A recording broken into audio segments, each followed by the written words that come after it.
Esto es un conversatorio, ¿verdad? Y como tal, no se trata de una disertación ni una conferencia especializada sobre el tema de la mentira como herramienta política, porque sería entonces caerle a mentira a ustedes, ¿no? No se trata de eso.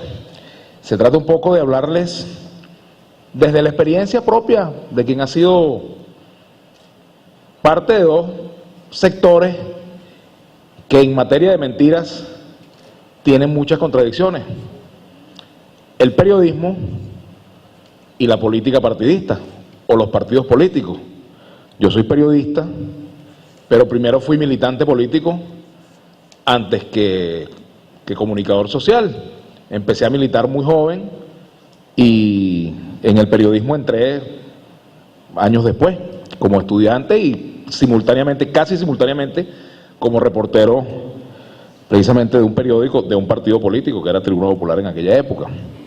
Y entonces, por supuesto que el tema de la mentira en materia política está asociado a la búsqueda del poder. No todo aquel que se involucra en la política lo hace para actuar con la transparencia necesaria que permita adivinar sus planes. Y eso lo hemos visto a lo largo de la historia, porque precisamente en distintos momentos de la vida de la humanidad, la manipulación ha sido un factor importantísimo a la hora de la conquista del poder e incluso de la permanencia en el poder. La política ha sido muy vituperada como actividad del hombre. Ha sido vituperada más que por las intenciones de quienes se involucraron en ella, por los resultados que ha dado, en muchos casos, ¿no? En el caso venezolano, bueno, los ejemplos sobran, ¿verdad?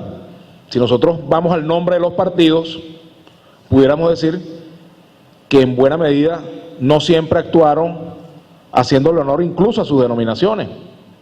Y no me voy a meter con ninguno en particular, pero hay ejemplos que sobran. Por ejemplo, todos han proclamado a la hora de presentar una propuesta electoral, todos los que en Venezuela han actuado defienden la democracia, plantean la democracia. Ahora, cuando gobiernan, actúan de acuerdo a las normas de la democracia. Le dicen toda la verdad a la gente con respecto a los planes que tienen, a los condicionantes que tienen en su actividad política, porque hay formas de mentir. Está la forma expresa de mentir, el prometer algo en una campaña electoral y hacer todo lo contrario. Por ejemplo, prometer acabar con la corrupción y rodearse de corruptos es una forma de mentir. Prometer acabar con la injusticia y que al cabo de 5 años de gobierno se compruebe que el resultado es que tenemos más injusticia, también es una forma de mentir.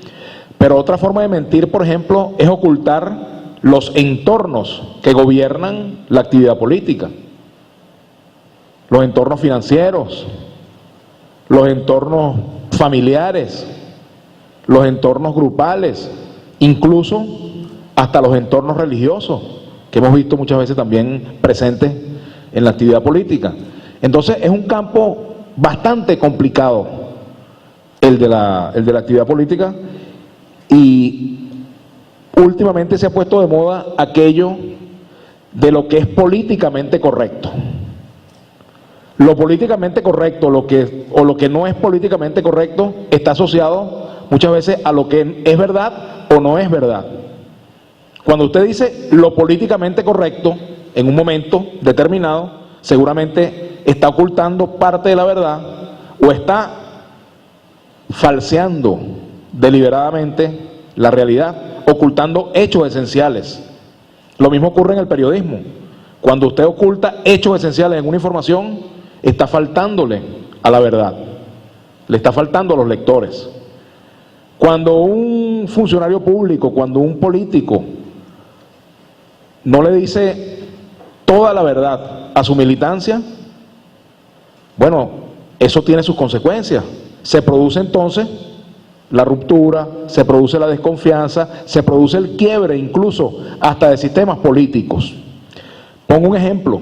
Carlos Andrés Pérez ganó las elecciones de 1988 sobre la base de hacer creer a los venezolanos que íbamos a tener un sistema de prosperidad como el que se vivió en la Gran Venezuela de 1973 en adelante. Y resulta que el resultado de esa ilusión que se generó en Venezuela fue precisamente el estallido social que nosotros vimos meses después. Lo mismo, por ejemplo, el gobierno de Lucinchi. El gobierno de Lucinchi, bueno, se nos vendió, de acuerdo pues a toda una gran campaña, como un gobierno que saneó la economía, que dejó un país vigoroso, que dejó un aparato productivo en pleno movimiento, y resulta que, bueno, cuando Pérez lo recibe como lo recibió Luis Herrera, una Venezuela hipotecada. Y si vamos al periodo actual, fíjense, la gran mentira ha sido el divorcio práctico del proyecto de país que se plasmó en la Carta Magna.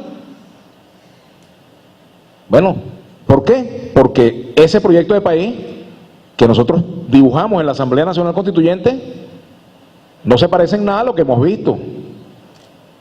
Lo que hemos visto en Venezuela se parece mucho más a las grabaciones que fueron publicadas en estos días que a la Constitución de 1999. Y entonces digamos que en buena medida también hay un saldo de engaño de este momento político. Cada momento histórico tiene su saldo de engaños. Es mentira que éramos felices y no lo sabíamos, porque teníamos bastantes razones para estar descontentos con eso que se llamó la Cuarta República, a pesar de que hoy valoremos positivamente muchas de las cosas que antes estigmatizábamos. Pero también es mentira que con la Quinta República se resolvieron los graves problemas del país. Somos un país incluyente, que somos un país en el cual hay diversidad, en el cual se respeta la opinión de los demás, en el cual hay equilibrio de poderes. Por ejemplo, el equilibrio de poderes y la autonomía de poderes en Venezuela es una de las grandes mentiras que yo creo que ha permanecido a lo largo de los tiempos y se ha profundizado en este último periodo. Esa es una de las grandes mentiras. La igualdad de oportunidades, otra de las grandes mentiras. Ahora Venezuela es de todos, otra de las grandes mentiras, porque esa es una verdad, pero con un letrerito pequeño. Ahora Venezuela es de todos, pero ciertas condiciones aplican. Entonces, lamentablemente, en nuestro país y en el mundo, pues, la mentira o el no decir toda la verdad ha sido parte del ejercicio de la actividad política. Y entonces por eso es muy común que a la gente le digan, oye, tú sí eres político, y se asocia la política a la mentira. Claro, yo no he visto hasta ahora que alguien gane unas elecciones diciendo absolutamente toda la verdad. Y me pregunto, ¿cuánto, y ya yo no yendo a la arena de la política, sino yendo a la arena de las relaciones sociales o de las relaciones personales, humanas, cuántos matrimonios perdurarían si desde el comienzo sabemos el comportamiento y el carácter verdadero del cónyuge? ¿Cuántas amistades se preservarían si conocemos en verdad lo que piensa cada uno de nuestros relacionados con respecto a nosotros? Y si ellos conocen en realidad lo que pensamos en su totalidad de quien es nuestro interlocutor. Es decir, yo creo que la mentira en la política es una extensión de la forma como nos relacionamos también los humanos, donde no mostramos todas nuestras caras, donde no mostramos todas nuestras facetas personales. El secreto está en que el ciudadano sepa a tiempo develar esas mentiras, en que el ciudadano sepa a tiempo develar la verdadera intención de quien opta a un cargo público. Y eso se logra ¿cómo? Bueno, con la información. Si usted va a apoyar a un candidato presidencial, usted tiene que saber quiénes son sus financistas, por ejemplo. Usted tiene que conocer sus antecedentes. Si, por ejemplo, alguien fue militar y opta a la presidencia, usted tiene que saber, bueno, cuál fue su comportamiento allí, cuál es el expediente que tuvo, cómo se desenvolvió, cuál fue el trato con sus compañeros, cómo es su trato familiar. Igualmente, si un candidato presidencial fue alcalde o fue diputado, bueno, tiene que usted también tratar de hurgar en eso. Es un tema de información. Ahora, el problema está en que en Venezuela esos mecanismos de información no los tenemos. No tenemos acceso a toda la información necesaria para tomar, digamos, una posición al respecto. En días recientes me comentaba un periodista de la BBC de Londres que un colega de esa corporación de medios británica de carácter público le dio un premio a un colega periodista porque logró hacerle una entrevista al director de la BBC, fíjense ustedes, y en esa entrevista el colega lo develó de tal manera, lo desnudó de tal manera que el director renunció a la BBC de Londres. Ese periodista logró quizás lo que muy pocas personas pueden lograr y lo que quizás muchos periodistas no pueden lograr con respecto al dueño del medio en el cual trabaja, develar pues cosas que son de interés público y que de repente lo dejan desnudo como el cuento del rey.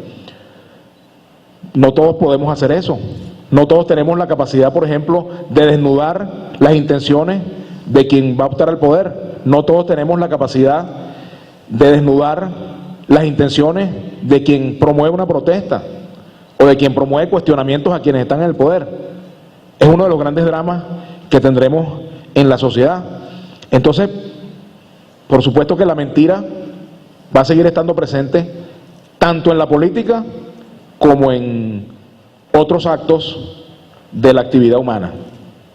Y volviendo a lo que nos está conmoviendo en estos días, que fue ese video o ese audio tan famoso, hay un instrumento que permite develar la mentira.